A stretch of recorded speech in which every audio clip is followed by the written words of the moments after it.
कोरार के एडुकेयर में आपका एक बार पुनः स्वागत है। जिन्होंने अभी तक हमारे चैनल को लाइक और सब्सक्राइब नहीं किया है वो ज़रूर कर दें, ताकि समय समय पर आपको महत्वपूर्ण वीडियो उपलब्ध होते रहें।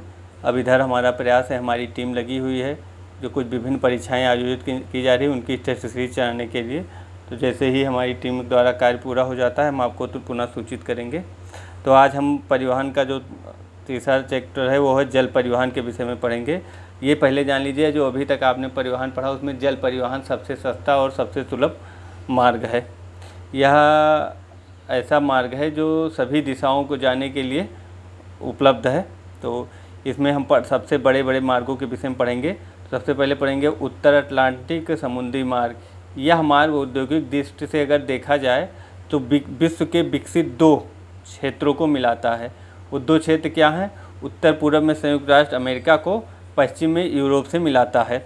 यह विश्व का सबसे व्यस्ततम समुद्र मार्ग है। अगर इसको सही अर्थों में कहा जाए तो ये रीढ़ कह सकते हैं, व्यापार का रीढ़ है ये क्षेत्र। उत्तरी अटलांटिक महासागर जो है, ये मार्ग जो है ये पूरे विश्व का 1/4 व्यापार इसी मार्ग के द्वारा होता है। फिर दूसरा आता है भूमध्य सागर हिंद महासागरीय समुद्र मार्ग।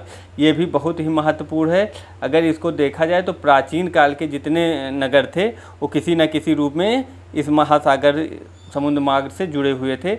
ये पोर्ट सईद, अदन, मुंबई, कोच्चि, कोलंबिया, सिंगापुर, इन मार्गों का इस महासागर पर स्थित प्रमुख पत्तन है और ये विश्व का दूसरा सबसे व्यस्ततम है।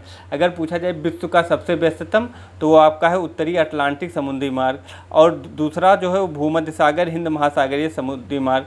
लेकिन अगर पूछा जाए एशिया का सबसे व्यस्ततम तो वो आपका आ जाएगा भूमध्य सागरीय हिंद महासागरीय समुद्री मार्ग। फिर तीसरा आपका है पनामा नहर जलमार्ग। यह प्रशांत महासागर को कैरिबियन सागर से जोड़ती है। यह प्रशांत महासागर को और कैरिबियन सागर से जोड़ती है, जिसमें प्रशांत महासागर तटीय किनारे पर पनामा सिटी है और कैरिबियन तट के किनारे पर कोलोन पत्तन है। ये दोनों को जोड़ती है। आपसे पूछा जा सकता है कि पनामा नहर प्रशांत महासागर से कैरिबियन सागर में किस किस को जोड़ती है, तो वो पनामा सिटी से किसको जोड़ती है? पनामा सिटी से आपको कैरिबियन तट के कोलोन पत्तन को जोड़ती है। अब हम आ जाएं सुएज नहर जलमार्ग। यह विश्व की सबसे बड़ी मानव निर्मित नहर है, पहली चीज़ है, और बहुत ही महत्वपूर्ण नहर है। यह भूमध्य सागर को लाल सागर से जोड़ती है। इसका निर्माण कार्य प्रारंभ हुआ 1869 में और यह परिवहन शुरू हुआ 17 नवंबर 1869 से शुरू हुआ।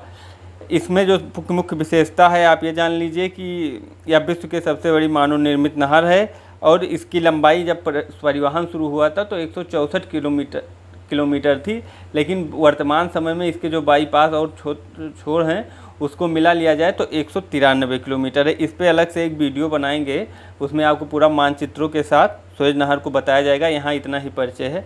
इसी प्रकार से और विभिन्न सुएज नहर है। अभी 2015 में सुएज नहर पे कुछ काम हुआ और उसका विस्तार 72 किलोमीटर विस्तार की एक योजना शुरू की गई है और वहाँ के राष्ट्रपति ने कहा है कि अगर मिस्र ने भी कुछ वर्तमान समय में मिस्र विश्व को कोई सबसे बड़ा उपहार दे सकता है तो वो सुएज नहर का उपहार है, इसीलिए हम उसका विस्तार करके ये उपहार विश्व को दे रहे हैं। तो जल परिवहन पे विश्व के परिदृश्य में आज इतना ही।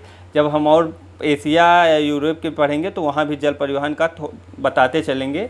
तो विश्व का भी ये है। अब जल परिवहन में एक भाग आता है जो नदी परिवहन। तो जब हम यूरोप में, ऑस्ट्रेलिया, अमेरिका सब जब महाद्वीपों को बताएंगे तो उस समय वहीं उसको बताते चलेंगे।